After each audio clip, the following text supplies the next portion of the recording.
Today we are attacking fear head on. What do we do with fear as a special needs parent? How do we live with it and move on and survive it?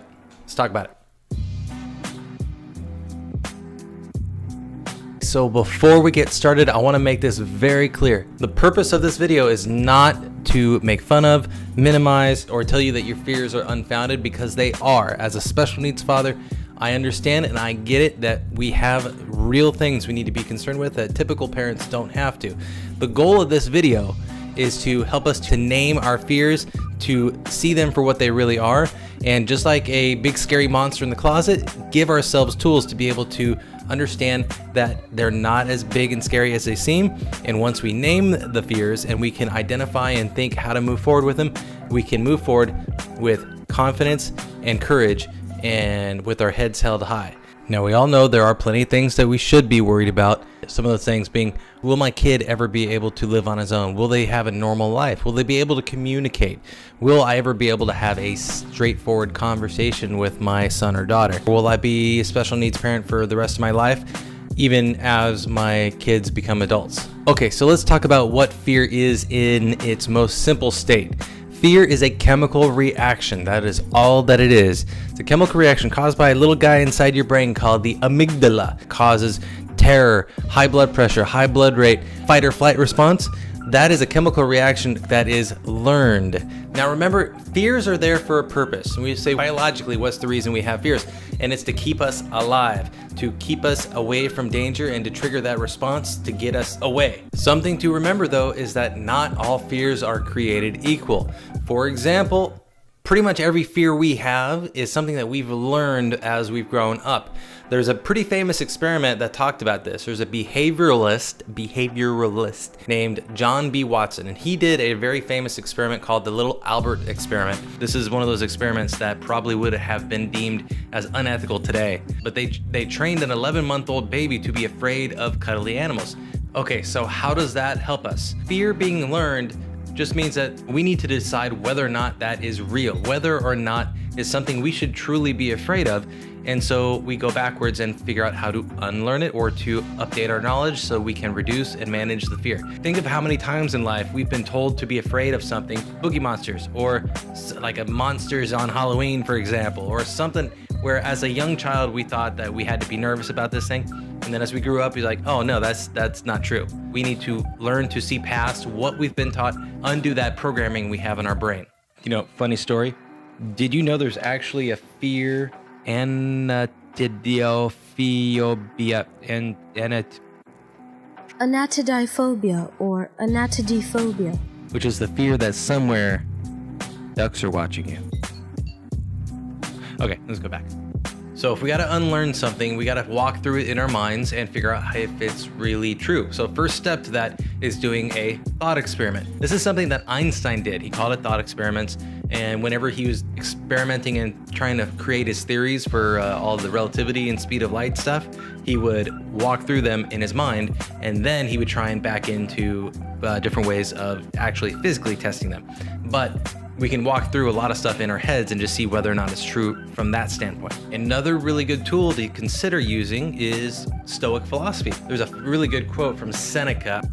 Set aside a certain number of days, during which you shall be content with the scantiest and cheapest fare, with coarse and rough dress, saying to yourself the while, is this the condition that I feared?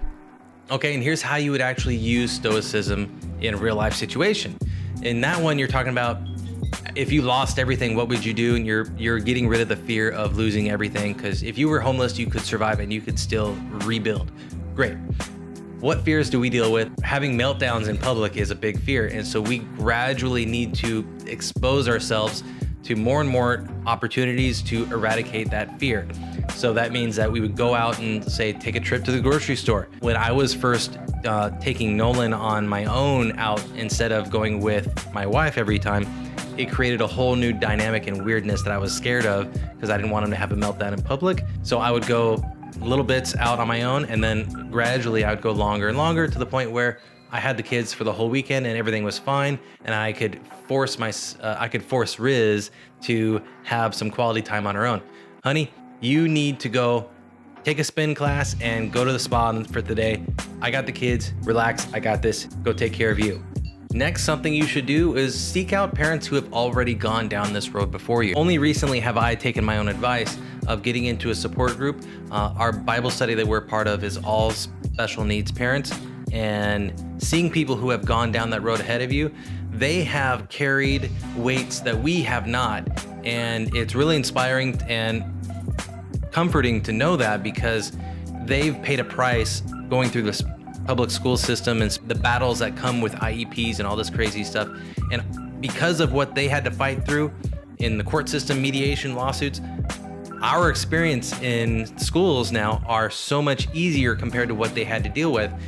That's because they paid the price. They paved the way for us by going through all the court issues and mediation, and thus they can talk to us and give us a lot of encouragement. Next one we got to be careful of, but it's important, we got to talk about it. Internet. You got to search, you got to research, you got to find information online, but you got to be careful because there's a lot of rabbit holes and bunny trails you could go down that can really distract you from the important things you're trying to do, or at worst case could make you less equipped or feed you bad information. So you need to be really discerning about what you read when you're online. I always make it a point to pray for wisdom to discern what is truth versus what is crap. James chapter 1 verse 5. If you do not have wisdom, ask for it. He is always ready to give it to you and will never say you are wrong for asking. So I want to make sure that I'm not ingesting something that's going to ultimately hurt me, and I take a very skeptical eye and try and qualify everything that I'm reading. Is it a medical journal where this is coming from? Is this coming from autismtoday.blogspot.com? You also should be thinking about this. When do you show your fear? When you need to be a rock solid pillar of strength and not show any kinks in your armor, and when you need to take it all off and to relax and be vulnerable. And you need to have time when you're doing both. Around your kids and your partner, there are certain times when you need to be that pillar of strength and say, this is fine, we're gonna get through this. And there's times when you're gonna be alone with your partner and you can say, I've got anxiety about this, I'm stressed out by it. You gotta figure out when it's okay to do both. But you need to have that circle where you can be truly vulnerable and truly open up about your fears, because once you are actually speaking it out loud, it is very powerful for you to overcome those fears and to show and flip the light on to show there's no monster in the closet. Think, am I being strong enough in front of the people who need to see me strong? And am I expressing what I'm nervous about in safe spaces? So as we wrap this up, I want to leave you with a couple quick quotes.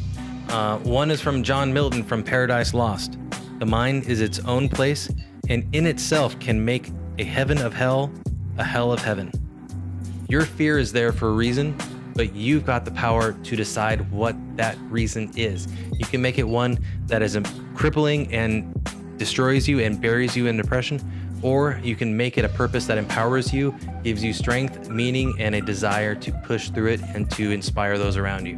And lastly, there's something you should think about. When your kids look at you and you look at your kids, they can see whether you look at them with terror, with uneasiness, with nervousness, or whether you look at them and you say, man, you are gonna be something, kid. Man, you're gonna be awesome, and you're gonna be able to do things that other people could only dream.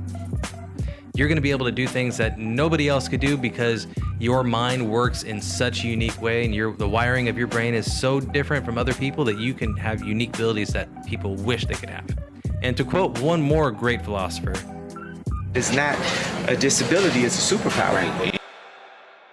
You know what else really helps with fear? Clicking the like button. These videos, I don't do them for any reason other than this is how I support others that are in the special needs community. If I can get these in front of more people, then I can help more people. So if you click like, share, click the subscribe button, those are all things that help get these videos pushed out to more people who may not realize that there's a lot more hope out there. So take a quick second, click it,